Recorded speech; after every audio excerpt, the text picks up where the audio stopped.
I had under 3,000 followers on my Instagram account in February of 2023. Today, at the time of making this video, we are at 378,000. That's insane. My name is Justin, and I'm making a 3-part video series sharing with you how I went from 3,000 to 303,000 followers in 30 days on Instagram. This video, which is part 1, is going to be all about the mindset, the rules, and the goal I set for myself that I think will be very helpful for you guys as well. Hopefully, by the time a lot of you are watching this, parts 2 and 3 have already been published. If not, I'll leave a link down in the description box below, but also make sure to hit that subscribe button so you don't miss out when it goes live. Okay, so in order for me to tell this story, I'm gonna need to take you back to 2 months ago. I just finished working on a review video where I made this completely over-the-top horror skit. And I was having a conversation with a creator friend of mine when he asked me, do you think that's something that resonates with your audience? This question would be so important because it's so easy to just continue making content without really wondering whether or not the thing you're making is something your intended audience is actually looking for. I've been doing YouTube for more than 2 years now, and I've always been kind of making my videos the same way. And I think it's because of that there hasn't really been any massive growth. It was pretty much the same for my Instagram account. And until February, I always consider myself to be the YouTube guy. However, it's undeniable that the fastest way to grow on social media right now is through short form content. So I thought maybe it was time to try something different.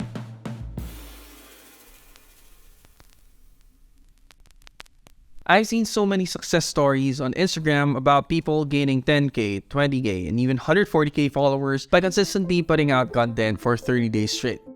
So in my mind, I thought, if they could do it, maybe I could do it too.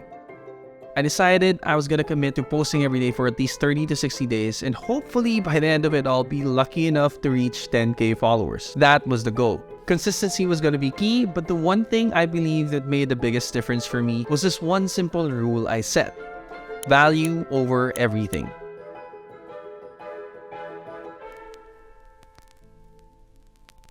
In order to follow this rule, I had to first establish what value meant. Value in the sense that the videos were going to be informative. Most of all, they were going to be original content. It wasn't going to be a trend I was going to copy.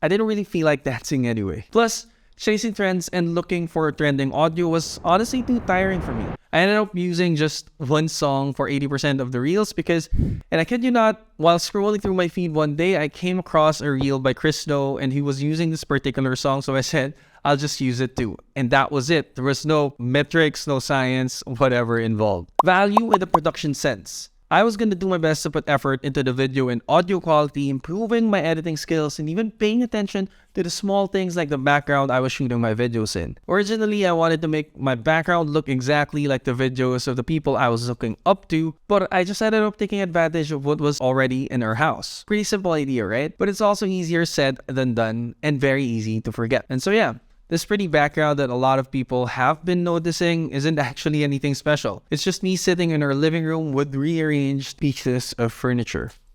Value in a sense that I wasn't gonna waste people's time by spending a few seconds introducing myself or telling them why I was doing the video in the first place. I was gonna go directly to the point because all the other stuff was what YouTube is gonna be for anyway. I understood that everything I need to say in the videos had to add value. I would write, rewrite, and edit some more until only the most important parts were left. The formula literally was set up and then punch immediately. Introduce a topic and give out a solution right after. In the age of social media, time is gold and you only really have 3 seconds to make people stay. I kept it simple and a lot of people appreciated that. Value over everything meant that even if I thought spending another 3 hours looking for the perfect font would somehow make the video perfect, if it came down to missing the deadline and my target of posting every single day versus tiny adjustments, if the answer to the question, does it have value already, was yes, I was gonna post it and move on to the next reel. Lastly, and this one is the one that really changed it all for me, I decided that I was gonna give everything I knew away for free without asking anything in return. Well, except maybe hoping to get to the 10k followers, but regardless, I was gonna share everything I knew anyway. If what I was going to say would help even just one person, it was my job to make it. I wanted to make people feel like they were getting information they would have maybe had to pay for elsewhere, but instead they were already getting it for free, no strings attached. If there's one thing I want to leave you with in this video, it's this quote from one of my biggest inspirations, one I consider to be my mentor in the online space, and it goes, "Be so good that you don't even think about algorithms." So if you're a little bit lost about what kind of things you should be sharing, maybe you should start answering the question, what's that one thing you could give away for free right now? That's gonna do it for part 1 of this series. Like I said, parts 2 and 3 are coming up shortly if they haven't been uploaded already. I will leave a link down here and in the description box below so you can go check it out. If not, make sure to hit that subscribe button so that you know when it goes live. Again, my name is Justin and I'll see you in the next one.